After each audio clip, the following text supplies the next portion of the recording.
Should you read Stoicism books? Is Stoicism a good philosophy? How does it fit in with Christianity and the Bible? Well, in today's video, you're going to find that out. Well, let's start with what is Stoicism? Stoicism is an ancient philosophy that has taken the minds of men, especially young men, by storm all around the world in the past couple of years. With successful books written by authors like Ryan Holiday and influential philosophical figures like Marcus Aurelius with his book Meditations, or Seneca or Epictetus are among the most popular. So what does it teach? Well, Stoicism teaches to live in accordance with nature, the natural order of the world. That you shouldn't focus on the external factors that are out of your control, but how you respond to them internally. That suffering comes from our preconceived expectations and our own exaggerated feelings of the way that we want things to be. And we are to change our inward thinking and our actions to be more in line with the natural objectivity of the world if we want to be at peace. So we understand what it teaches, and these are great things, very important lessons that young men should be learning about self-control, discipline, and virtue.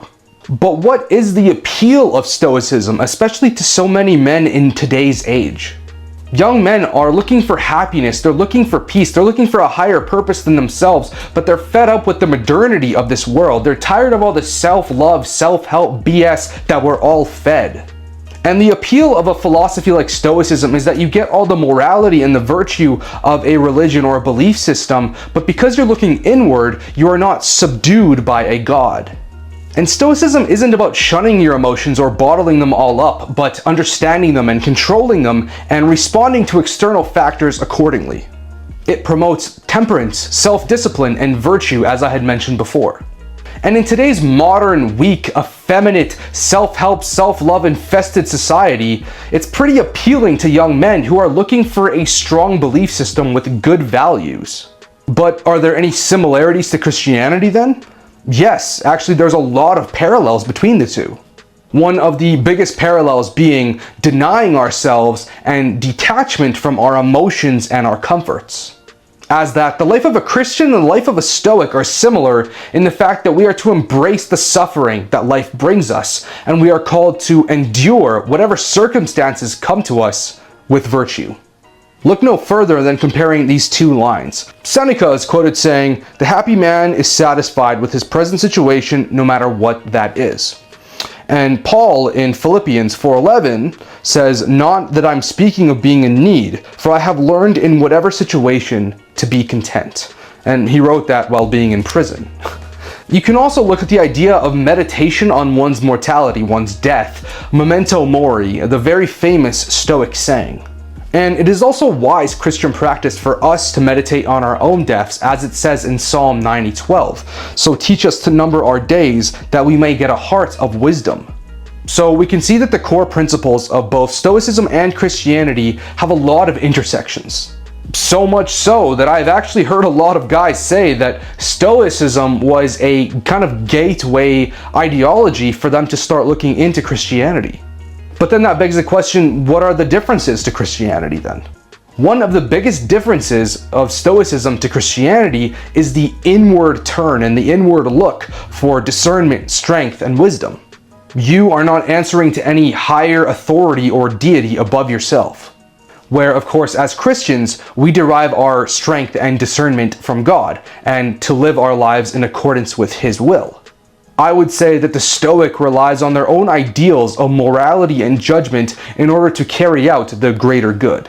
Where, again, us Christians would rely on Scripture and teachings passed down to the church to discern our accordance with God's will for us in the gospel. So that brings me to, what are the problems with Stoicism? Well, like I said, there's a very heavy emphasis on a reliance of yourself, which is a problem with a lot of secular philosophies. We cannot rely on our own ideals of what is morally right and expect to live accordingly. And additionally, like a lot of philosophies and belief systems, it brings forth the idea that we can be good, moral people separate from Christ, which simply isn't true. We need to submit ourselves to Jesus Christ and live according to His standard that He set if we want to be virtuous men. We cannot take the good from Christianity and leave what is inconvenient for us, which unfortunately is what a lot of philosophies do. We have to derive strength and wisdom from Him in order to do good, because every time that we try to rely on our own understandings and rely on ourselves, we will fall short of righteousness. As well as it can turn into a bit of an idol, asking ourselves, well, what would Aurelius do in this situation? What would Seneca do? When although they were brilliant men, they were just men, and they're no different than me and you. Whereas Christ was the only perfect man and the most masculine man to ever walk this earth. So with that being said, should you read or study Stoicism? I believe that it is a helpful and useful philosophy even for Christians. Take what you can that is useful and helpful to you when reading and apply a biblical lens to it. I believe God gave us philosophy, psychology, theology, and science to better understand the world that He gave us and the creatures He made, and we can use that information to make us better Christians.